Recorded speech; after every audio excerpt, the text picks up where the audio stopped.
Hey there, you looking kinda cute. Don't forget to subscribe and check out my other socials for more. Enjoy. A somber atmosphere hung in the air as mourners filed into the small chapel. Sunlight filtered through stained glass windows, casting a kaleidoscope of colors across the polished wooden pews. Soft whispers and muffled sobs punctuated the silence, a stark contrast to the vibrant life that Orlando had lived. At the front of the chapel, a large portrait of Orlando smiled down at the gathering.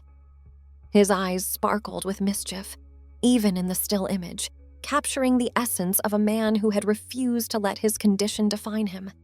"I can't believe he's really gone," a woman in her mid-30s murmured, dabbing at her eyes with a crumpled tissue. Her companion, a tall man with salt and pepper hair, squeezed her shoulder gently. "Orlando always said he was living on borrowed time.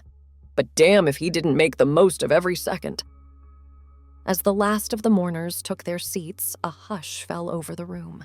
The air felt thick with anticipation, as if everyone was holding their breath, waiting for Orlando to burst through the doors with one last surprise.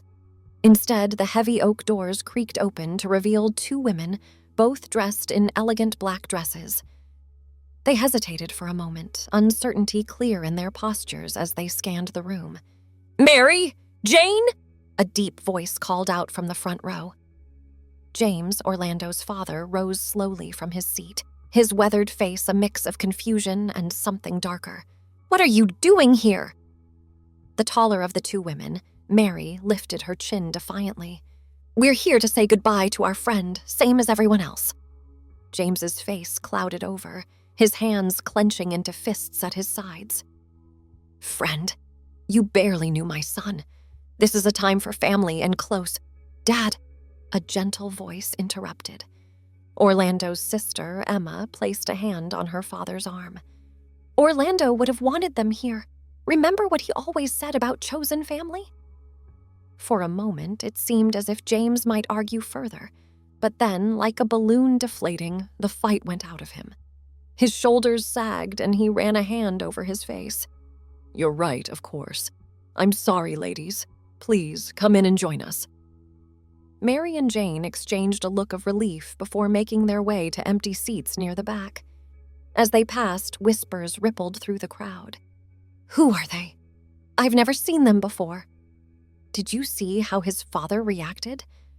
Before the murmurs could grow any louder, a tall, distinguished man stepped up to the podium at the front of the chapel. Henry, Orlando's best friend and the officiant for the service, cleared his throat, and the room fell silent once more. "Friends, family, loved ones," Henry began, his rich baritone filling the space. "We are gathered here today not just to mourn the loss of Orlando, but to celebrate the incredible life he lived." Henry paused, his gaze sweeping across the assembled faces. "Orlando knew from a young age that his time with us might be limited. But instead of letting that knowledge weigh him down, he used it as fuel to burn brighter than anyone I've ever known." A few heads nodded in agreement, and Henry continued. "He approached each day as if it might be his last, because for him, it very well could have been.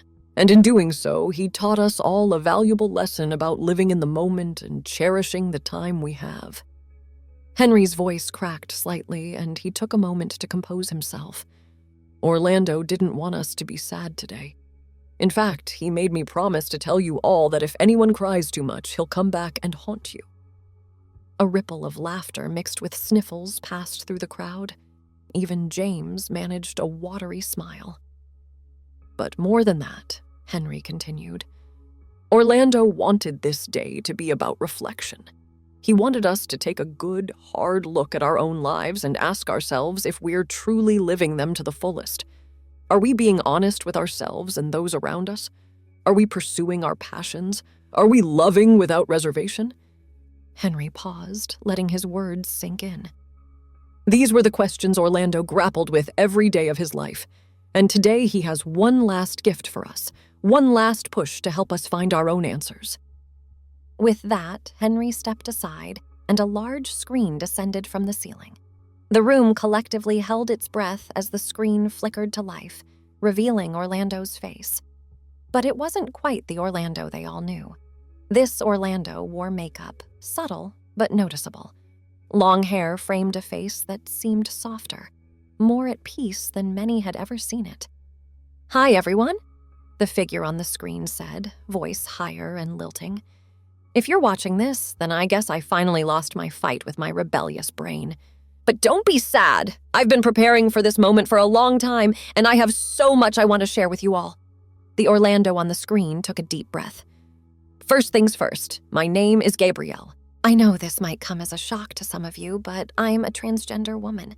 I've known this about myself for years, but I was always too afraid to share it with most of you. I regret that now, but I hope you can understand why I kept it hidden." A gasp rippled through the chapel.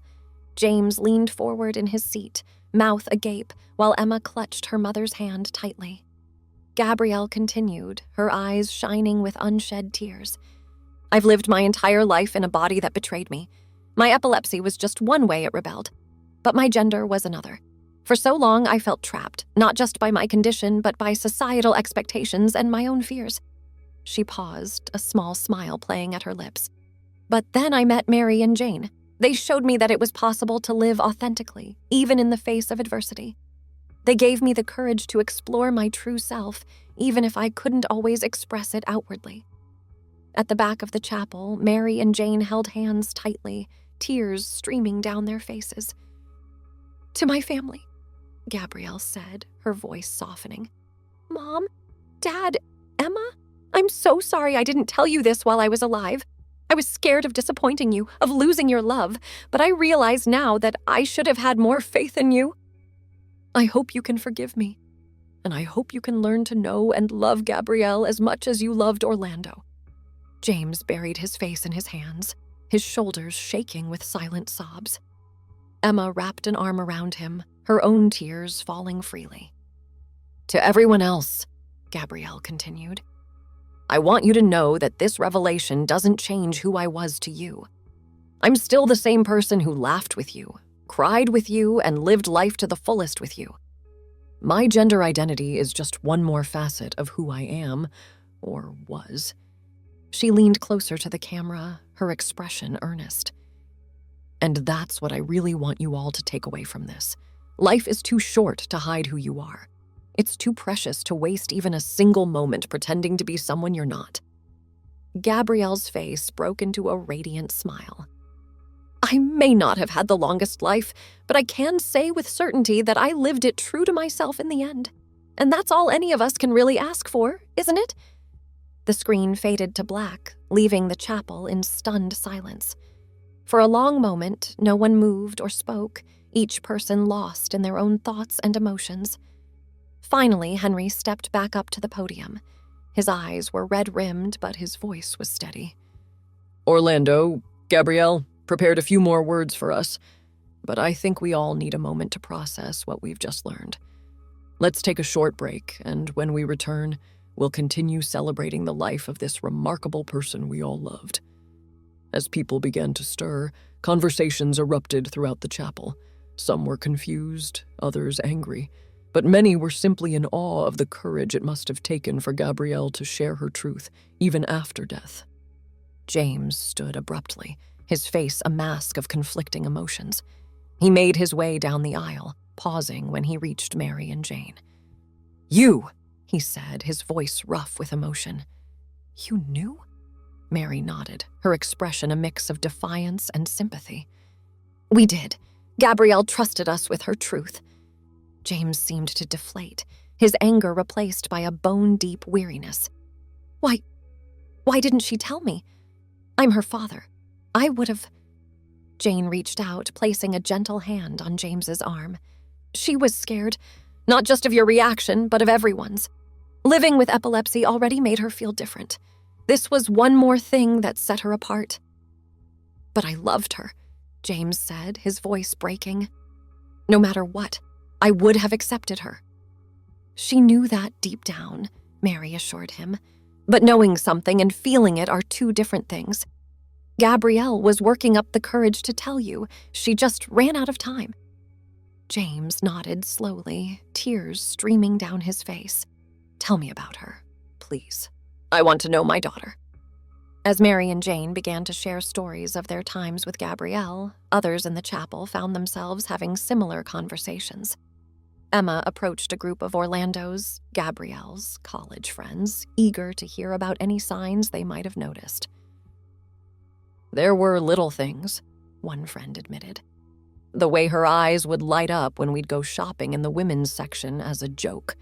How she always volunteered to play female characters in our D&D campaigns." Another friend chimed in. "Remember that Halloween when we all dressed in drag? Gabrielle, she was so natural at it. We all looked ridiculous, but she was stunning." Emma laughed through her tears. "That sounds like her, always finding ways to express herself, even if we didn't recognize it at the time." Near the front of the chapel, Orlando's mother sat alone, staring at the now blank screen. A gentle hand on her shoulder made her look up to see Henry. "How are you holding up, Claire?"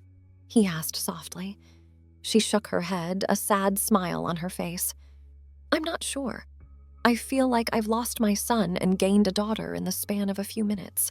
It's overwhelming." Henry nodded sympathetically. "I can only imagine. But, Gabrielle was still the same person you raised and loved. This doesn't change that." "I know," Claire said. "And in a way, it explains so much. Orlando Gabrielle always seemed to be carrying a weight that none of us could see. I think I understand now what that weight was." As the conversations continued, a sense of acceptance began to permeate the chapel. The initial shock gave way to a deeper understanding of the person they had all known and loved. When Henry called everyone back to attention, the atmosphere had shifted. There was still sadness, of course, but it was tempered by a newfound appreciation for Gabrielle's courage and authenticity. "Before we continue," Henry said, "I'd like to invite Mary and Jane to come up and share a few words about their friend Gabrielle." The two women made their way to the front, hands clasped tightly. Mary spoke first, her voice strong despite her tears. "Gabrielle was one of the bravest people I've ever known. Not just because of how she faced her epilepsy, but because of how she faced herself. She taught us that being true to yourself is the greatest act of courage anyone can perform." Jane nodded in agreement. "She also taught us the importance of chosen family. Gabrielle may not have been able to live as her true self all the time, but when she was with us, she blossomed. We were honored to provide a safe space for her to be herself." As they spoke, James listened intently, his expression a mix of grief and pride. When Mary and Jane finished, he stood up. "I'd like to say something, if I may," he said, his voice rough with emotion. Henry nodded, gesturing for James to come forward. James stood at the podium, his hands gripping the sides tightly. He took a deep breath, his eyes scanning the room before settling on the portrait of Gabrielle. "I've spent the last hour trying to reconcile the child I raised with the woman I just met through that video," he began. "And I've realized something important. The qualities I loved most in my child, the courage, the kindness, the zest for life, they were all there because of who Gabrielle truly was, not in spite of it." He paused, swallowing hard. "I regret that I never got to meet Gabrielle face to face. I regret that she felt she couldn't share this part of herself with me. But I am so proud of her, proud of the life she lived, the impact she had on all of us, and the bravery she showed in sharing her truth, even if it was after she left us." Tears streamed down James's face, but he made no move to wipe them away. To anyone here who might be struggling with their own truth, whatever that may be, please know this. You are loved. You are valued, and you deserve to live authentically, just as Gabrielle did. As James stepped down from the podium, the chapel erupted in applause. People rose to their feet, clapping and crying, celebrating not just Gabrielle's life, but the powerful message she had left them with. The rest of the service passed in a blur of stories, laughter, and tears. Friends and family shared memories of Gabrielle, some as Orlando, some as her true self, painting a picture of a life lived to the fullest, despite the challenges. As the service drew to a close, Henry stood once more at the podium. Gabrielle prepared one last message for us, he said, gesturing to the screen. Gabrielle's face appeared once more, her smile radiant. I hope by now you've all had a chance to process my news, she said. And I hope you can look back on our time together with joy, knowing that you knew the real me, even if you didn't realize it at the time. She leaned in close to the camera, her eyes sparkling with mischief. Now, I have one last request. In the back of the chapel, you'll find a box filled with colorful wigs, makeup, and accessories. I want each of you to choose something and put it on. A murmur of confusion rippled through the crowd, but Gabrielle wasn't finished. Life is too short to always be serious. It's too precious to waste on conformity. So let's have one last party together. Let's celebrate not just my life, but all of our lives in all their beautiful, diverse glory. As the video ended, people turned to look at the box Henry was now wheeling in. For a moment, no one moved. Then, with a laugh, Emma stood up and marched to the back of the chapel. She rummaged through the box and emerged with a bright blue wig and a feather boa. Well, she said, placing the wig on her head. What are you all waiting for? That broke the spell. Soon, the chapel was filled with laughter as people adorned themselves with colorful wigs, outrageous makeup, and glittering accessories. James sported a pink wig and sparkly eyeshadow, while Claire twirled in a sequined scarf.